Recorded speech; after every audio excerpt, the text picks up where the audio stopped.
I'm here with Mark Ainsley from the Spanish restaurant El Faro at the Elliott Stables. And what do you do here, Mark? Well, before I opened El Faro, I was a butler and personal chef over in England, and I used to, chase regional food, and I used to chase, traceable meats and rare breed meats and that sort of thing. So that's why when I opened El Faro, I really wanted to find someone that could supply me beef and lamb and so on that is traceable, so I know where it comes from. And that's pretty hard to do in New Zealand. But when we first started, we started off, we were going to be a muscle pot shop. Then we found Cambrian Fresh, we found you, we came and looked at your farm. We got some idea of what you're doing. Knew it was really good, and it's what we wanted to have on our shop, the product. And then we put on the meatballs. And we started off just meatballs with a North African twist. And boom, being sold out almost every day. Even Viva article, there's a Viva article that mentioned how much they earned for the meatballs at El Faro, and it was just selling out. Basically. I'll stop you here for a second. So, do you think the meat quality has anything to do with that meatballs? Definitely. And what do you notice? If I make meatballs with standard supermarket grade mince, all I can taste is the cumin and the allspice and the cinnamon and the paprika and that. I can't taste any meat, and you have quite a sort of slightly that bready, meaty consistency. When I cook it with your beef, I can actually taste beef, the flavour of beef, with those flavours added to it. So rather than the spices giving it the flavour, it's just complementing the beef. And do you notice when you're cooking it, you don't have as much fat and that sort of stuff on the whole? Way less fat. Yeah. Way less fat. I mean, specifically, you notice that when you have one of your steaks. So if you have a Scotch fillet steak like I cooked last night for myself and two friends with my wife, everyone just said, "What the fuck have you done to this beef?" All I did was just pan fry it, put salt and pepper on top, served it sliced on top of my eggplant cazuela from the restaurant with some potatoes, and it actually tastes like it's had an oxo cube stuffed up its bum. Like it's so beefy. It's got plenty of flavour. I guess this is one of the things that I'm trying to see where what people really understand about the quality of the food. I mean, people in general, I don't believe, understand where their food comes from and what's actually going on those properties. Like when you came and had a look at our farm, you were pretty sort of taken aback about what was going on. I was just taken aback by the thickness of the thick pasture, the chickweed growing in there, and the other varieties of the plant in there, and also just the way you talk about your farm, how passionate you are. Whereas most farmers I've met before, it's like, no, it's all right, mate. They don't seem to really care that much. Well, one of the biggest issues that we've had for the longest time, I guess, is like we've been the only ones that's actually processed their own beef and then sold it on to the restaurants and to the public. And I don't think the public or the restaurants actually grasp what's actually going into those products. No. Now, in the past, would you have gone to vineyards and seen where wine comes from and processes like that? I have, because I'm an absolute foodie, and that's what I do. But like as a restaurant, people aren't getting to the farms to see where their products are coming from, are they? No, they're not. I have in Europe, and that's why when I came back to New Zealand, I said I've got to find this, and this is what I want.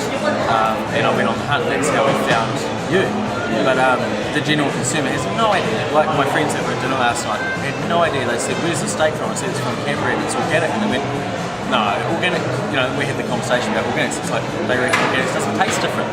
They just thought it apparently didn't have chemicals in the food production. Well, that is a bit of a part of the problem we have at Cambrian. Although we're organic, we've actually gone to the process of finding what full nutrition is. I mean, most people don't understand that you need 64 minerals to fill up the genetic code and get it right. Yeah. If you don't get that, you don't get complete sequencing, and then you don't get the full flavours and the natural fats and the herbs growing and that.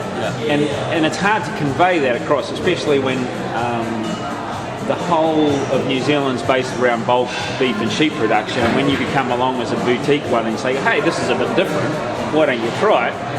Everyone's sort of like, we've got the best beef in the world. What are you talking about? We've got the best lamb in the world. We export it all around the world. It's the best lamb in the world. But actually New Zealand lamb is probably the worst in the world. I think. Well, what lamb in Wales, salt marsh lamb, unbelievably sweet, and it's just amazing. I had a lamb from England than I did in New Zealand until I'll just stop there. See, there's an interesting one. See, like you call it, say, salt marsh lamb, okay? So somebody specialised in growing that product on a particular place? Yes, yeah, on a particular property. They go out to salt marshes and the young shoots are coming out and they feed on those. You get a lot of nutrients from them. Now, see, that's an interesting one as well. See, most people don't understand that seawater is exactly the same chemical composition as our human blood. Now, inside that seawater is 90 different elements. And so when those plants grow in the salt marsh and the sheep are eating it, they're actually extracting that full composition, so they actually absorb the flavours and you get full nutrition. And the flavour is the reality of how healthy that animal is. So is that why the salt marsh lamb in Wales is the closest thing I've had to that is your lamb? That's right, and we're using that similar sort of technology. We're using sea salts on the pasture and all the minerals to actually give that animal its full opportunity for health. And when an animal is extremely healthy, I'm afraid it tastes really, really tasty as well. It's not so good for the animal, but it's great for us. And it's a reaction of when you are on the farm and you're farming animals and you see how healthy they are, then you take them to the meat process and you're cutting them up and you can see how healthy they are. And that's one thing that I think most people actually miss out completely. I mean, if you go into the supermarket, do you see where anything comes from? No. And do any other suppliers sort of back up where their stuff comes from? You know what caught me when I first met you? I've been to so many butcheries, it's not funny. Not really processing plants, but into butcheries where they do break down whole carcasses. And there's always that smell when you walk in the door. It's the same smell that you get when you drive past Asco. And it's this horrible smell. Down at your place, you couldn't smell a thing. Your boys are all breaking down carcasses and they're working, and there's no smell, just nothing. Why is that? Well, that's part of the health issue. When an animal is full of toxins, they stick it in the fatty tissues, and that's what starts to exude once you break the animal down. It's something that I notice all the time. If I'm going in other meat processing places, the smell just puts me off straight away. Yeah. And the reality is that it'd be really cool if people actually got to see inside themselves. I know it's a hard one to sort of think about, but we get to see inside those animals and how healthy they are. And if we can actually do exactly the same for our own diet as what we've done for those animals, what's going to happen to our health? I mean, I know from what I've done on our own farm, I mean, it's marvellous for our own health. I feel better than I've ever felt. Getting older but feeling younger every day. Yeah. And I guess this is the thing about having a restaurant here is being able to emphasise those quality foods, and that helps you, doesn't it? Yeah. I want my customers to be healthier people. Yeah. And you want them to come back too. Yeah, and I want them to come back. And that's luckily the flavour's so good they will, and they do. But I want them to also be healthier long term as well, and feel like they're coming here and actually almost getting medicine, because when they cook at home from the supermarket crap, they're not getting as good a quality stuff as when they come here. Whereas normally people see going to a restaurant as going out and having an unhealthy meal with lots of cream and butter and animal fat, and you can't do it all the time, it's something special. But we wanted to create somewhere where it's just classic home cooking, good healthy stuff, using good produce, and you can come all the time. And isn't it fun? Every night it's going to be healthier eating here than at home. And isn't it funny how the taste buds actually awaken to the whole process, and that's something I think that